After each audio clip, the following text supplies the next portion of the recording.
మనం నివసించే ఊరు, మనం రోజు తిరిగే వీధులు మనకు తెలియకుండానే ఒక ప్రమాదకరమైన నెట్వర్క్కి అడ్డాగా మారుతున్నాయా? మన విజయవాడలో ఒక చిన్న తీగ లాగితే దేశవ్యాప్తంగా డజన్ల కొద్ది టెర్రరిస్ట్ కనెక్షన్లు బయటపడ్డాయి.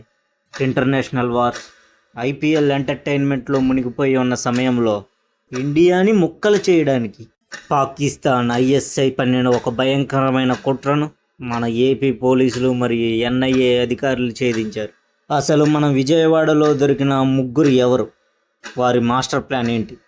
ఈరోజు ఒకటి ది అన్నోన్ టేల్స్లో ఈ భయంకరమైన కుట్ర గురించి తెలుసుకుందాం. చాప్టర్ 1, విజయవాడలో మొదలైన ఆపరేషన్.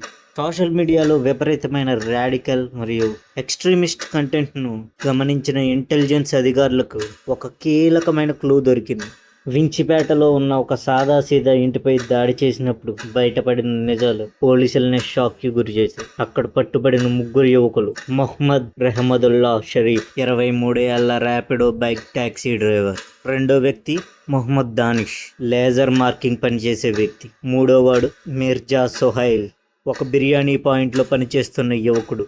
వీళ్ళు సాదాసీదా వ్యక్తుల్లో కనిపిస్తున్నా లోపల మాత్రం అల్లా మాలిక్ ఇస్లామిక్ గ్రూప్ అనే పేరుతో ఒక రాడికల్ గ్రూప్ని నడుపుతున్నారు. వీరు మన జాతీయ జెండాను ఐసిఎస్ జెండాలతో మార్చి పోస్టులు చేస్తూ దేశ వ్యతిరేక ప్రచారానికి పాల్పడుతున్నారు. Chapter 2, Pakistan ISI connections. ఇది కేవలం ఒక లోకల్ గ్రూప్ మాత్రమే కాదు. రెహ్మదుల్లా షరీఫ్ అనే యువకుడు అల్ హకీం షుకూర్ అనే ఫారెన్ హ్యాండ్లర్తో సోషల్ మీడియా నేరుగా కాంటాక్ట్లో ఉన్నాడు. వీరిని పాకిస్తాన్, ఆఫ్ఘనిస్తాన్, సిరియా మరియు బంగ్లాదేశ్ వరకు విస్తరించి ఉంది. వీరి ప్రధాన లక్ష్యం ఇండియాపై యుద్ధం ప్రకటించి ఇస్లామిక్ స్టేట్గా మార్చడం. వీళ్ళు ఐఈడి బాంబులు ఎలా తయారు చేయాలి, బ్లాక్ పౌడర్ ఎలా సిద్ధం చేయాలనే అంశాలపై వీరు ఆన్లైన్ ద్వారా శిక్షణ పొందుతారు. ప్రభుత్వ వెబ్సైట్లను హ్యాక్ చేయడానికి సైబర్ టెర్రర్ ప్లాన్స్ కూడా వీరి దగ్గర ఉన్నాయి.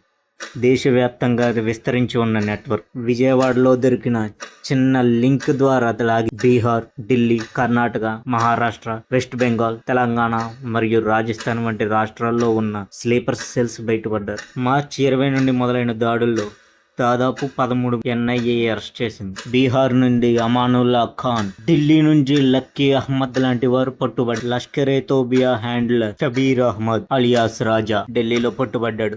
బంగ్లాదేశ్ ఇండియన్ యూత్ ను రిక్రూట్ చేసుకుని స్లీపర్ సెల్స్ గా బిల్డ్ చేసిన. చాప్టర్ 4, రైల్వే వ్యవస్థపై భయంకరమైన కుట్ర.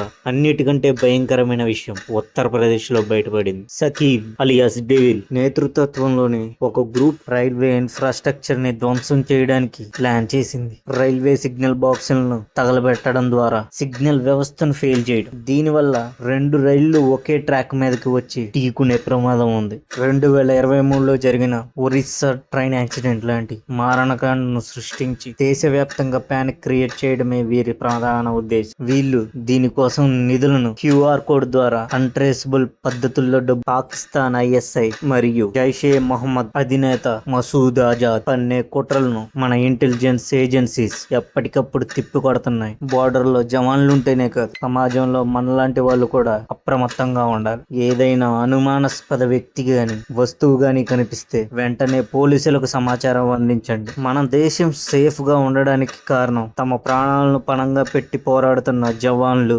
ఇంటెలిజెన్స్ డిపార్ట్మెంట్లు. ఇలాంటి మరిన్ని వీడియోస్ కోసం ది అన్నోన్ టేల్స్ ని సబ్స్క్రైబ్ చేయండి.